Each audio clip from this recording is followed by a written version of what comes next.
नमस्कार, मैं हूं संजय शर्मा। आप देख रहे हैं 4PM यूपी। आखिर अमेरिका को भी समझ में आ गया कि आरएसएस को प्रतिबंधित कर देना चाहिए। अमेरिका के एक संगठन ने कहा है कि आरएसएस को बैन लगाइए, अमेरिका को ये करना चाहिए। अब क्या करेंगे मोदी जी? अब कहेंगे माय फ्रेंड ट्रम्प, ऐसी बातें मत करो। हमने भी तुम्हारे लिए एपिस्टीन फाइल में कुछ नहीं कहा जब तुम छोटी छोटी बच्चियों का यौन शोषण कर रहे थे। हमने भी कुछ खुलासे नहीं किए। दैनिक भास्कर के राजनीतिक संपादक केपी मलिक से मैंने बातचीत की, उत्तर प्रदेश की राजनीति के बारे में की, पंडितों की जो बेइज्जती हो रही है उस बारे में बात करी और समझने की कोशिश करी राजनीति जा कहाँ रही है, किस दिशा में। आपसे रिक्वेस्ट है कि ये थोड़ी परेशानी की घड़ी है, सरकार ने हमारा नेशनल चैनल बंद कर दिया है। 4PM यूपी पे तमाम दर्शक जुड़ रहे हैं, मेरी बातचीत सुन रहे हैं। आपसे रिक्वेस्ट है, नीचे ज्वाइन बटन है, अगर ज्वाइन करेंगे, थोड़ी मदद करेंगे तो मुझे अच्छा लगेगा। और साथ ही एक मदद और कर दीजिए, ये जस्ट संजय का आप लोगो देख रहे हैं, मैंने ब्लॉगिंग शुरू करी है। रोज की रोचक बातें जो मैं अपनी निजी जिंदगी में करता हूँ चैनल पे आपको देखने को मिलेगी। थोड़ा सा काम कर लीजिए, यूट्यूब पे जाइए, जस्ट संजय बटन दबाइए, इस चैनल को सब्सक्राइब करिए। नया चैनल है, आपको बहुत अच्छा लगेगा मुझसे बातें करके। चलते हैं केपी मलिक के पास। 4PM न्यूज नेटवर्क में बहुत बहुत स्वागत है आपका केपी मलिक साहब। धन्यवाद संजय जी। एक चीज मेरे दिमाग में बड़ा उलझ रही है, आप भी सुलझा सकते हैं, क्योंकि आपको आरएसएस की हर छोटी बड़ी गतिविधि की जानकारी रहती है। मैं ये पूछना चाह रहा हूँ, इधर तो मोदी जी कह रहे हैं माय फ्रेंड ट्रम्प, और उधर अमेरिका कह रहा है कि भाई संघ पे आरएसएस पे प्रतिबंध लगा दो। अमेरिका कौन होता है कहने वाला कि संघ पे प्रतिबंध लगा दो? हम तो ये नहीं कह रहे भैया कि जो एपिस्टीन की फाइल है उसके बाद ट्रम्प को इस्तीफा दे देना चाहिए, क्योंकि इतना नरवक्षी आदमी जो छोटी छोटी बच्चियों का यौन शोषण करता है वो अपने बच्चे पद पर कैसा है। हम तो नहीं कह रहे कि मोदी जी भी, आप भी कहिए कि ऐसे इंसान को आपने माय फ्रेंड ट्रम्प कहा, आपको अपने ऊपर थोड़ी शर्म आई होगी कि आपके नेटवर्क पे पता नहीं था कि ये आदमी ऐसा राक्षस का है कि छोटी छोटी बच्चियों को यौन शोषण कर रहा है। लेकिन अब अमेरिका कह रहा है कि आरएसएस पे प्रतिबंध लगा देना चाहिए। क्या वाकई में कि अमेरिका को समझ में आ गया, क्या इंटेलिजेंस रिपोर्ट आ गई कि संघ जो है भारत में वही काम करना चाहता है, या उसके जो सहयोगी दल हैं, बजरंग दल है और कट्टर संगठन है, ये वही काम करना चाहते हैं जो आईएसआई पाकिस्तान की करना चाहती है। आईएसआई ऐसे यही चाहती है कि भाई हिंदुस्तान में हिंदू और मुसलमानों के बीच भी दूरियां बन जाए, हिंदू और मुसलमानों के बीच नफरत फैल जाए। और वही काम अब संघ के आनुवंशिक संगठन जो है, बजरंग दल, विश्व हिंदू परिषद के कट्टरवादी लोग जय श्री राम का नारा लगा के इस तरह हिंसक आंदोलन करते हैं, कई जगह पे मॉब लिंचिंग करते हैं। तो ये संघ को क्या अब ये अमेरिका की बातों का जवाब देने का मन करेगा? मोहन भागवत की इतनी हिम्मत बची है कि कहें कि अमेरिका कौन होता है संघ के ऊपर बात करने वाला? या मोहन भागवत जी, मोदी जी ने कह पाएंगे पकड़ो अपनी सिक्योरिटी वापस अगर तुम ट्रम्प का विरोध नहीं कर सकते हो? या मोहन भागवत जी अब सिक्योरिटी के प्रेशर में इतना है कि 20 ब्लैक कमांडो हटा देंगे मोदी जी अगर उन्होंने अमेरिका की बुराई करी? खेल क्या है ये समझ में नहीं आ रहा मेरे को। अमेरिका क्यों संघ पे प्रतिबंध लगाना चाहता है? नहीं संजय जी, आपके लिए तो कई सारे खेल हैं जो आपको समझ में नहीं आ रहे हैं। इसी चक्कर में आपके खेल समझ में ना आए, इसीलिए आपके चैनल पर जो प्रतिबंध लगाया गया है उसकी बड़ी प्रतिक्रियाएं आ रही हैं। हमारे पास भी आ रही हैं, अमेरिका से भी आई हैं, बाकी देश के अन्य हिस्सों से भी आई हैं। और मुझे लग रहा है रिपोर्ट तो आपके पास होगी कि जो आपके दूसरे सहयोगी चैनल थे उन पर लगातार दर्शकों की संख्या बढ़ गई होगी और आप चैनल को वापस लाने के लिए लड़ाई भी लड़ रहे होंगे। पहले भी आप लड़ चुके हैं, सफलता भी मिली है। तो हौसले जो है बुलंद है, हम जैसे लोगों की आवाज भी दूर तक जाती है। तो इसमें मुझे लगता है कि इनके इस डराने से कोई डरने वाला नहीं है, ना दर्शक डर रहे हैं और ना हम डर रहे हैं। बल्कि हमें तो जब दर्शकों की शुभकामनाएं आती हैं और दर्शक इस तरह की बात करते हैं तो और ऊर्जा बढ़ती है और हिम्मत बढ़ती है इस तरह की चीजों को उठाने की। अब आप ये देखिए, जिस खबर की चर्चा आप कर रहे हैं कि अमेरिका में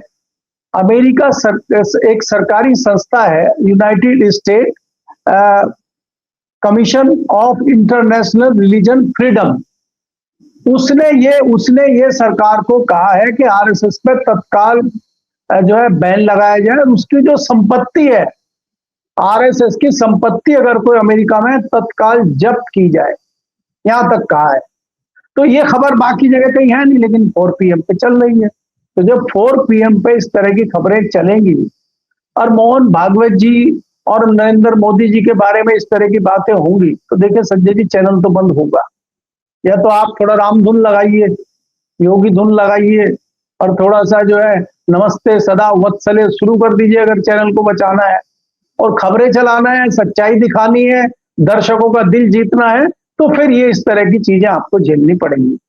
लेकिन मुझे लगता है कि हौसले आपके भी बुलंद हैं, और मेरी तरफ से आपको, आप ये मामले को, इस लड़ाई को जीते, इसके लिए शुभकामनाएं हैं, और मैं आपको सल्यूट करता हूं। खैर, अब आते हैं हम खबर पे, जो सवाल आपने पूछा है। देखिए, देश में जिस प्रकार से आज हमारे क्रिटिसाइज हो रहे हैं, आज भारत की स्थिति बन गई है संजय जी, बहुत दुर्भाग्यपूर्ण है। और आज हालत ये हो गई है कि जो मोदी जी के समर्थक थे, जो अंधभक्त थे, उनकी अंधभक्ति थोड़ी थोड़ी कम होनी शुरू हो गई है। उनका ज्ञान चक्षु खुलने शुरू हो गए हैं, जब घर में 3 दिन से खाना नहीं बन रहा है। उज्ज्वला वाले ज्यादा परेशान है, जिनको मोदी जी ने कृपा जिनके ऊपर की थी, वो उज्ज्वला वाले ज्यादा परेशान है। हम और आप जैसे लोग तो फिर भी किसी तरह से चलो कर रहे हैं, लेकिन उज्ज्वला जिनको मिली थी, और जो अंधभक्त थे, जो कई लोग तो वहां पहुंच गए नाले पे, वो सिलेंडर, वो चूल्हा और वो लेकर के गैस जो मोदी जी ने बनाया था, उसका भी परीक्षण शुरू कर दिया कई लोगों ने। जब वो गैस नहीं निकली, जब चूल्हा नहीं जला, तब उनके ज्ञान चक्षु खुले, हो ये तो मोदी जी ने जुमलेबाजी हमारे साथ कर दी, और ये तो इसका मतलब झूठ बोल रहे थे, तो और भी ये कई झूठ बोल रहे हैं। तो जनता धीरे धीरे जागरूक हो रही है, और अमेरिका में इस तरह की चीजें कहना भारत के लिए, मैं तो कहूंगा हिंदुस्तान के लिए, भाजपा के लिए, आरएसएस के लिए मुंह पे तमाचा है अमेरिका का। तमाचे तो हमें बहुत पड़ रहे हैं, 100 तमाचे अभी तक मार चुके हैं ट्रंप, और उसके बाद 5-6 तमाचे उनके मंत्री, प्रेस सचिव, सेक्रेटरी वो मार चुके हैं। एक सेक्रेटरी ने तो कहां तक कह दिया कि बहुत अच्छे एक्टर हैं हिंदुस्तान के प्रधानमंत्री और दूसरे मंत्री, वो जो हम कहते हैं वही अच्छी एक्टिंग करते हैं, बढ़िया कलाकार हैं। एक चैनल की एंकर ने कह दिया था कि मोदी जी ने टांगे फैला दी है। क्या क्या भारत के ऊपर इस तरह की चीजें हो रही हैं, और हम मौन धारण किए हुए हैं इसके लिए। आरएसएस की खबर पे भी हिम्मत नहीं पड़ी है किसी आरएसएस पे उसको बोलने के लिए। पहले भी इस तरह की सिफारिशें अमेरिका में और बाकी जगह की गई है, लेकिन तब बड़ी बड़ी बातें आरएसएस करती थी कि भारत की स्थिति कमजोर है, भारत सरकार बोल नहीं रही है, भारत सरकार ये नहीं कर रही। अब तो आप ही की सरकार है, अब करवा लीजिए ना। मोदी जी लाल आंख दिखाए ट्रंप को और कहें आपकी हिम्मत कैसे हो गई कि आप आरएसएस पे बैन लगा देंगे। आरएसएस तो हमारी भी माता है, इस पे आप कैसे बैन लगा सकते हैं? तो लाल आंख कहीं हो तो खुले। तो इसलिए मेरा कहने का मतलब ये है कि इस तरह की चीजें यहाँ नहीं हो रही हैं। नैतिकता और बेशर्मी इतनी बढ़ चुकी है कि आप कुछ भी कहते रहिए। आपने देखा, एक हफ्ता पहले सदन में नहीं आए थे और एक हफ्ता और बीत गया, सदन में प्रधानमंत्री जी नहीं आए। प्रधानमंत्री जी भागे भागे फिर ले, बिरला जी किसी तरह घुस गए अंदर, और देखिए युद्ध आया। युद्ध से उनको फायदा हुआ कि ज्यादा उनके जो है चर्चा ही नहीं हुई उनके अविश्वास प्रस्ताव पे। दूसरा एक और महाभियोग का मामला चल रहा है सदन में, और आपके जो परम मित्र हैं ज्ञानेश कुमार जी, उत्तर प्रदेश वाले, जो ज्ञानी बाबा हैं, उन्होंने प्रेस कॉन्फ्रेंस छुट्टी के दिन कर दी है, इतवार के दिन। उनसे इंतजार कल तक का भी नहीं हुआ कि भैया सोमवार को सुबह सुबह कर दे। आज संडे के दिन प्रेस कॉन्फ्रेंस कर दी है, देखिए। और आप विडंबना देखिए कि उनके दोनों तरफ 2 उनके सहयोगी बैठे हुए हैं, उनको भी माइक पे नहीं आने दिया, खुद ही ज्ञान बांट रहे हैं। नैतिकता, सिद्धांत, वो कोई उनके पीछे कुछ नहीं है। जब आपके खिलाफ इस तरह की चर्चा देश की संसद में चल रही है, जो आपके ऊपर आचार संहिता लगा सकती है, आप बैठ के वहां पे आचार संहिता राज्यों पे लगा रहे हैं। आपने 5 राज्यों पर आचार संहिता लगा दी, पहले अपनी आचार संहिता तो देख लेते। तो यहाँ तो बेशर्मी जो है बहुत ऊपर तक चली गई है। और इसमें तो मैं कम से कम यहाँ तो वही अच्छे हो गए ओम बिरला जी। ओम बिरला जी के ऊपर जितने दिन आरोप चले, जितने दिन उनके ऊपर बात हुई, वो बेचारे कम से कम सदन में तो नहीं आए। उन्होंने तो हमारे दोस्त को उनको जगदम्बिका पाल जी को बड़ा अच्छा मौका दिया, और जगदम्बिका पाल जी ने बहुत अच्छी भूमिका निभाई। हालांकि एक बार तो खतरा हो गया था, ओम बिरला जी को डर गए थे कि कहीं ऐसा ना हो मेरी ना कुर्सी छिन जाए, कि ये तो बहुत अच्छा आदमी मिल गया। ओम बिरला जी थोड़ा हल्का कर रहे थे मामला, इन्होंने तो मीटर पूरा खींच दिया। तो मुझे लग रहा है इसी डर की वजह से ज्ञानेश कुमार जी ने अपने सहयोगी के हाथ में कमान नहीं दी कि कहीं कुछ अच्छा इन्होंने कर दिया और वास्तव में इनको ये कुर्सी चली जाए। जाने वाली तो है, लेकिन वो एक्सटेंशन सोच रहे हैं कि यहाँ से अड्डे कहीं और मिल जाए, कहीं और कुछ राग दरबारी मिल जाए। इस चक्कर में वो पूरा अभी भी जो है अपना सहयोग सरकार को देते हुए दिखाई दे रहे हैं और भारतीय जनता पार्टी की जो ताल है उस पर नृत्य करते हुए दिखाई दे रहे हैं। संजय जी, मलिक साहब, ये बात तो ठीक कह रहे हैं आप, लेकिन दूसरी बात एक और उत्तर प्रदेश पे घट रही है। उत्तर प्रदेश में योगी आदित्यनाथ दिल्ली की बैटिंग सजाने में लगे रहते हैं कि दिल्ली निबट जाए, और दिल्ली के लोग योगी आदित्यनाथ की सेटिंग सटाने में लगे रहते हैं कि ये निबट जाए। पंडित बिरादरी बड़ी भड़की हुई है, मतलब मेरी बिरादरी, ब्राह्मण बिरादरी को बड़ा लग रहा है कि इस बार जूता बहुत जोर जोर से पड़ रहे हैं। पहले हर बिरादरी का विधायकों का सम्मेलन हो गया, कोई आपत्ति नहीं, जैसी पंडितों ने करी सब विधक के बीजेपी के प्रदेश अध्यक्ष ने कह दिया स्वीकार नहीं किया जाएगा। उसके बाद अलग अलग बयान इस तरह के आते रहे, ब्राह्मणों को की बड़ी मिर्ची लगती रही। अब तो एग्जाम भी आ गया कि बताइए अवसरवादी, मतलब मैं ब्रजेश पाठक की जगह होता तो इस्तीफा दे देता। भाई अगर आप ब्राह्मणों की राजनीति कर रहे हो, आपने शंकराचार्य का अपमान हुआ तो बुटुक जो थे उनको ब्रजेश पाठक जी ने बुलाया घर पे और उनका सम्मान किया, उनके पैर वैर हुए। कल मैं अखिलेश यादव जी से मिला था मुंबई में, तो वो भी कह रहे थे कि भाई ब्रजेश पाठक को चाहिए कि अगर ब्राह्मणों की बात कर रहे हैं तो इस्तीफा दे देना चाहिए उनको। और इस सरकार में तो ब्राह्मणों का जितना अपमान हो रहा है उतना कभी नहीं हुआ। अखिलेश जी ने कहा ये बात, कई जगह प्रेस में भी कहा उन्होंने ये बात कि कम से कम समाजवादी पार्टी सम्मान कर रही है। माता प्रसाद पांडे जी को देखो नेता बनाया है, और योगी जी भरे सदन में माता प्रसाद पांडे जी की पत्नी के लिए कह रहे हैं अपनी बुढ़िया को घुमा लाओ, कि ये भाषा मुख्यमंत्री की। और उसके बाद में पलट के फिर वो अफसर हैं वो भी काम लगा देते हैं, चुपचाप सवाल डाल दिया, पंडित मतलब अवसरवादी। अब वो ब्राह्मणों का जो रिएक्शन हो रहा है उत्तर प्रदेश में, क्या लग रहा है कि ब्राह्मण बनाम ठाकुर या ऊंची बनाम पिछड़ी जातियां, ये लड़ाई क्या अभी और बढ़ेगी? और ये लड़ाई बढ़ेगी तो ये किस रूप तक जाएगी? बैकवर्ड और दलित मान रहे हैं यूजीसी में सरकार ने ऊंची जातियों के सामने सरेंडर कर दिया, और ऊंची जाति मान रही है कि उनको अपमानित करने के लिए ये नियम लाए हैं। ये लड़ाइयाँ जातियों का जो लड़ाई है, क्या ये बीजेपी के लिए बहुत बड़ा नुकसान आने वाली है 2027 में और 29 में? और मुझे लग रहा है योगी जी भी चाहते हैं, लग रहा है मुझे, भैया पक्का तो क्या बताऊं मैं आपको। योगी जी चाहते हैं कि लड़ाई इतनी बढ़ जाए। वो तो भैया देखो ठाकुरों के नेता बन जाएंगे, क्योंकि राजनाथ सिंह की उम्र हो गई तो अब वो क्षत्रिय नेता बन जाएंगे, बन भी गए हैं, ठाकुर उनको पसंद करते हैं। तो अगर मान लीजिए 2029 से बीजेपी निबट जाती है तो मोदी जी साइड में आ गए, तो 2014 में योगी आदित्यनाथ सशक्त प्रधानमंत्री पद के उम्मीदवार हो सकते हैं। तो उससे पहले बीजेपी की ऐसी बैंड बजाना चाहते हैं। आपको क्या लग रहा है उत्तर प्रदेश की राजनीति किस दिशा में जा रही है?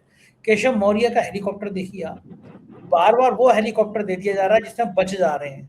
चंचल और खराब हो चुका है हेलीकॉप्टर। तो क्या केशव मौर्य को निपटाने की रणनीति बन रही है कि भैया हेलीकॉप्टर में निपट जाओ? जैसे महाराष्ट्र में अजीत पवार के हेलीकॉप्टर क्रैश को लेकर तरह तरह के सवाल खड़े हो रहे हैं, तो इधर केशव मौर्य को निपटाने की कोशिश हो रही है, उधर ब्रजेश पाठक बेचारे, उनको समझ नहीं आ रहा है ये पंडितों के अपमान पे वो क्या बोल रहे हैं क्या नहीं बोल रहे। क्या लग रहा है आपको उत्तर प्रदेश की राजनीति में, आपका क्या मानना है? देखिए संजय जी, मैं तो आपको बहुत पहले से इस बात को कहता रहा हूं कि दिल्ली की और लखनऊ की जो भाजपा की लड़ाई है उसमें बाबा और गुजराती लॉबी जो है दिल्ली की, उसमें तलवारें खिंची हुई हैं। पहले लोग विश्वास इस बात का नहीं करते थे, लेकिन 24 में ये बात जो है सबके सामने आ गई है। और अब तो एक एक व्यक्ति एक एक चीज सब जान चुका है। आप मुख्यमंत्री का व्यवहार देख रहे हैं, गृह मंत्री का व्यवहार मुख्यमंत्री के लिए देख रहे हैं, प्रधानमंत्री का और मुख्यमंत्री का रिश्ता आप देख रहे हैं, सारी चीजें आपके सामने हैं। जिस तरह से दिल्ली से गए हुए कुछ लोग या दिल्ली के इशारे पे काम करने वाले लोग उत्तर प्रदेश में हैं और उनका नाता जिस प्रकार से योगी जी से है, वो सारी चीजें देखते हुए ये लगता है कि चाहे वो संघ हो, चाहे वो भारतीय जनता पार्टी का योगी का खेमा हो, चाहे वो भारतीय जनता पार्टी का दिल्ली का खेमा हो, सब मान के चल रहे हैं कि बड़ा नुकसान भारतीय जनता पार्टी को उत्तर प्रदेश में होने जा रहा है। उसके तमाम कारण हैं। आपका जो फॉर्मूला था बटोगे कि कटोगे, वो तो आपस में ही चल गया। वो तो ठाकुर बनाम ब्राह्मण हो गया। मुसलमान साइड पर बैठे हुए हैं, पीडीए के जो दूसरे सदस्य हैं मायावती वाले वो बैठे हुए हैं। अब इससे बड़ा काम क्या होगा कि राहुल गांधी मांग कर रहे हैं कि डॉक्टर अंबेडकर को भारत रत्न दिया जाए। मायावती जी तो सो रही हैं, तो उनका हाथी भी सो रहा है अभी। हाथी जागेगा, फिर उठेगा, फिर वो मतवाली चाल चलेगा। अब कहां तक चल पाएगा वो भी आपके सामने है। लेकिन ये सारी चीजें देखते हुए मुझे जो आपदा भारतीय जनता पार्टी के ऊपर आई हुई है, इस आपदा में अवसर सीधे सीधे समाजवादी पार्टी को मिलते हुए दिख रहा है, क्योंकि दूसरा कोई बड़ा राजनीतिक दल भारतीय जनता पार्टी के सामने उत्तर प्रदेश में मुझे दिखाई नहीं देता। और उसका परिणाम आपने लोकसभा में देखा है। तो लोकसभा के परिणाम से भी भयंकर परिणाम हो सकता है विधानसभा चुनाव में आ जाए, क्योंकि ये तो 2 साल बाद या 2.5 साल बाद चुनाव हो रहा है। अब तो परिस्थितियां और ज्यादा बिगड़ गई हैं। तब तो ये बटोगे कटोगे वाला मामला भी नहीं था आपका, ठाकुर समाज वाला और ब्राह्मण वाला। देखिए, ब्राह्मण समाज में पहले भी आपके चैनल पर बाकी जगह भी कहा है कि ब्राह्मण समाज का वोट इतना नहीं है, वोट फीसद उसका बहुत ज्यादा नहीं है, लेकिन वो जो परसेप्शन बनाता है उसकी आवाज दूर तक जाती है और उसका मामला बड़ा बनता है। तो वो परसेप्शन धीरे धीरे उत्तर प्रदेश में बन रहा है। और जो स्वर्ण जातियां हैं, वो ब्राह्मण ही नहीं, चाहे वो व्यापारी हो चाहे वो दूसरे लोग हो, उसमें एक ऐसा परसेप्शन बनता जा रहा है कि ये सरकार ब्राह्मणों के सनातन के ही खिलाफ हो गई है। शंकराचार्य जी एक यात्रा निकालते हैं, शंकराचार्य जी लखनऊ तक पहुंच जाते हैं और सरकार की कान पे जूं नहीं रेंगता है, तो सरकार कितनी मद में है। क्या वास्तव में कोई शंकराचार्य जी का अपना निजी स्वार्थ था? वो तो आप ही की बात कर रहे थे, वो तो आप ही के मुद्दे की बात कर रहे थे, गौ रक्षा की बात कर रहे थे, गौ माता को सम्मान की बात कर रहे थे, और आप उन्हीं की काट कर रहे हैं। आप उन्हीं के सामने तथाकथित और फर्जी साधुओं को लाके लाइन लगा दे रहे हैं, उनके सामने तरह तरह के आरोप लगा रहे हैं। तो इससे कहीं ना कहीं हिंदू समाज, सनातन समाज भी आहत है। और खासकर जो इसका झंडा बरदार ब्राह्मण समाज है, उसमें बड़ी तादाद में लोग योगी जी से नाराज हैं। और योगी जी से नाराज होने का मतलब भारतीय जनता पार्टी से नाराज हैं। अब वो ब्राह्मण कहाँ जाएंगे? क्या गठबंधन में जो कांग्रेस और समाजवादी पार्टी मिलकर चुनाव लड़ेगी, क्या कांग्रेस के चक्कर में ब्राह्मण समाज गठबंधन पे जाएगा? क्या भारतीय जनता पार्टी से अगर नाराजगी रही तो चला जाएगा? ऐसा तो है नहीं कि पहली बार गया, वो पहले भी गया है, लोकसभा के चुनाव में भी गया है, अभी भी जा सकता है। तो ये सारी चीजें मुझे लगती है कि भारतीय जनता पार्टी के ताबूत में आखिरी कील साबित हो सकती है अगले साल। दूसरा, अगर आप देखें, इस बात से भली भांति चिंतित संघ भी है। और संघ जिस प्रकार से शहरों में सहयोगी वो कार्यक्रम कर रहा है, अब अपने जो है आरएसएस के लोगों को भारतीय जनता पार्टी के लोगों को मिला के समागम करा रहा है, मिलाप करा रहा है, उनके शिकवे शिकायत दूर करने की कोशिश कर रहा है। लेकिन संघ में भी उतना दम अभी बचा नहीं है, क्योंकि संघ भी अपनी बात उस तरह से नहीं कह पा रहा है जिसके लिए संघ को जाना जाता है। हालात ऐसे लगने लगे हैं कि यहाँ पे अब कोई किसी की नहीं सुन रहा है। और देखिए संजय जी, अगर आप देखेंगे, अभी मोदी जी भी ये बात जान चुके हैं कि संघ में और भारतीय जनता पार्टी में उनकी भी साख लगातार गिरती जा रही है। और वो चौतरफा गिरे हुए हैं। वो देश विदेश की नीति में भी घिरे हुए हैं, वो विपक्ष में भी घिरे हुए हैं, वो संसद में भी घिरे हुए हैं, वो भाजपा में भी घिरे हुए हैं, वो संघ में भी घिरे हुए हैं। तो ऐसे में वो भी अब जो है थोड़े जहरीले हैं और गुस्से में हैं। अभी वो अपनी कुर्सी किसी भी कीमत पर नहीं जाने देना चाहते, और उसके लिए वो कुछ भी कर सकते हैं, चाहे उनको उत्तर प्रदेश को कुर्बान करना पड़े और चाहे वेस्ट बंगाल को कुर्बान करना पड़े। उनको अपनी कुर्सी बचानी है किसी भी कीमत पे। और आप देखेंगे ऐसे में भारतीय जनता पार्टी का बड़ा नुकसान होगा। लेकिन मोदी जी को और केंद्र का जो शीर्ष नेतृत्व है, उसको इस बात की कोई चिंता नहीं है, और चिंता योगी जी को भी नहीं है। जैसा आपने कहा कि योगी जी को चिंता नहीं है, योगी जी भी चाहते हैं कि एक झटका लगना चाहिए, ताकि हम शक्ति इकट्ठी करके 2029 या उसके बाद जो सो खरोश से चुनाव लड़ सके, जो सो खरोश से आगे बढ़ सके। शायद ये सोच के योगी जी भी बैकफुट पे जाना चाहते हैं, ऐसा मुझे लग रहा है। जी ठीक बात है। उत्तर प्रदेश की राजनीति का बिल्कुल सही खाका आपने खींच दिया। बात करते हैं ईरान की। ईरान ने अमेरिका और इजराइल का वो हाल कर दिया जो चचा ट्रंप ने सोचा नहीं था। चचा ट्रंप बचना चाह रहे हैं और ईरान दौड़ा रहा है। ये बिल्कुल वही जंबो जेट की तरह है कि भाग पहलवान, अब कितना भागेगा।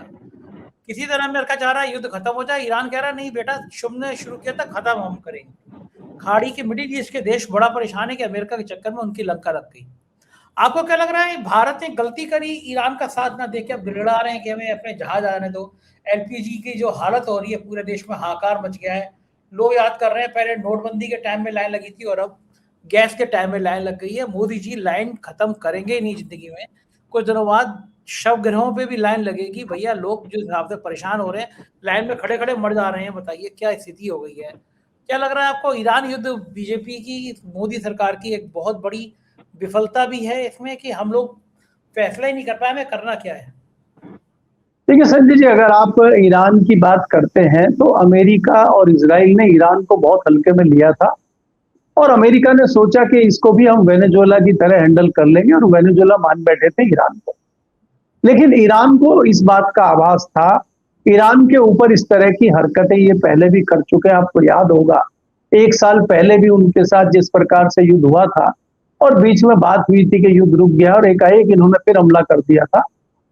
आज भी जो बातचीत हुई है उसमें भी ईरान के विदेश मंत्री ने कहा है कि हम युद्ध रोकने की बात तभी करेंगे जब हमें इस बात की गारंटी होगी कि ये दोनों देश हमारे ऊपर कोई हमला नहीं करेंगे और हमारा जो नुकसान है उसकी भरपाई करेंगे। और इतनी हिम्मत अभी अमेरिका में आ नहीं रही है कुछ बोले कुछ करे। बैकफुट पे दोनों चले गए, हालत दोनों की बहुत ज्यादा खराब है। दूसरी बात अगर आप देखेंगे कि बहुत बड़ा दाव ईरान लगातार खेल रहा है और उसने वहां हमले किए जो मुस्लिम देश अमेरिका के दोस्त थे।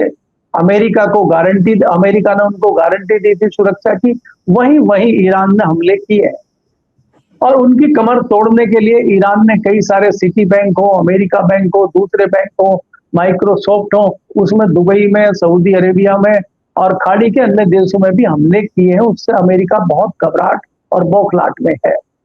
दूसरी जो सबसे बड़ी चीज हुई है, ईरान ने ताजा फैसला जो किया है कि अब हमें किसी से कोई विरोध नहीं है। जो अमेरिका और इजराइल के सहयोगी देश नहीं है उन देशों को छोड़ के कोई भी जल डमरू मध्य से अपना शिप ले जा सकता है, लेकिन कंडीशन एक ही है कि चाइनीज मुद्रा जो है युआन, उसी में आपको पेमेंट करना पड़ेगा। इसका मतलब है कि चाइना पीछे खड़ा हो गया है और चाइना ही ईरान की मदद कर रहा है, ये घोषित हो गया है। और अगर ये कुछ महीने चल जाता है मामला तो अमेरिका के डॉलर का स्वाहा हो जाएगा और उसकी अर्थी निकल जाएगी डॉलर की और युआन जो है खड़ा हो जाएगा और अमेरिका की कमर टूट जाएगी। इससे ज्यादा घबराहट अमेरिका में है और ये चाइना कर रहा है और आगे कर सकता है। इसी बात से थोड़ी सी घबराहट रूस को भी हुई है। रूस भी चाहता है कि मामला जल्दी से जल्दी निपटे। आपने देखा होगा कल पुतिन का बयान भी इसको लेके आया था। तो मामला अब इतना गंभीर हो चुका है कि जहां उनको लगता था कि ईरान अकेला खड़ा हुआ है, अब उनको समझ में आ गया कि चाइना इसके पीछे खड़ा हुआ है और चाइना को इतने आराम से जीतना उनके बस का नहीं है। अब आप भारत की अगर बात करते हैं, भारत की स्थिति बहुत खराब इस युद्ध में हुई है, बहुत बेइज्जती भी हुई है और बहुत हमारी साख भी गिरी है। जिस प्रकार से सबसे बड़ी घटना ये हुई कि हमारे यहाँ पे जो प्रशिक्षण लेने या अपना कोई प्रदर्शन करने एक इनका पोत आया हुआ था और उसमें लगभग 100 लोगों की मौत हुई है, निहत्तर लोगों की मौत हुई है, वो बड़ा दुर्भाग्यपूर्ण भारत के लिए रहा। भारत बहुत अच्छी भूमिका संजय जी यहाँ निभा सकता था। भारत अपने आप को ऊंचाई पर ले जा सकता था। भारत एक ऐसा देश था जो इजराइल, अमेरिका और ईरान के बीच में मध्यस्थता कर सकता था, क्योंकि ईरान से हमारे अच्छे ताल्लुकात रहे, अच्छे रिश्ते रहे और हम यहाँ पे एक बड़ा पद पा सकते थे और दोनों तरफ से वास्तव में युद्ध हम बंद करा सकते थे। देखिए वो तो हमने शगुफा जुमला छोड़ा था कि यूक्रेन का और रशिया का युद्ध हमने बंद कराया, लेकिन हम ईरान, अमेरिका और इजराइल का युद्ध वापस में खत्म करा सकते थे, वास्तव में करा सकते थे, अगर यहाँ पे हमने थोड़ी सी हमारी विदेश नीति ठीक होती। लेकिन हमने इस दौरान ये देखा हमारी विदेश नीति, हमारी व्यापार नीति, हमारी आर्थिक नीति, सब हमारी नीतियां ध्वस्त होती दिखाई दी। हमारी कोई नीति कहीं नहीं है। तो इसलिए भारत को इस बात का बहुत बड़ा मलाल भी रहेगा और बहुत बड़ा नुकसान भी होगा।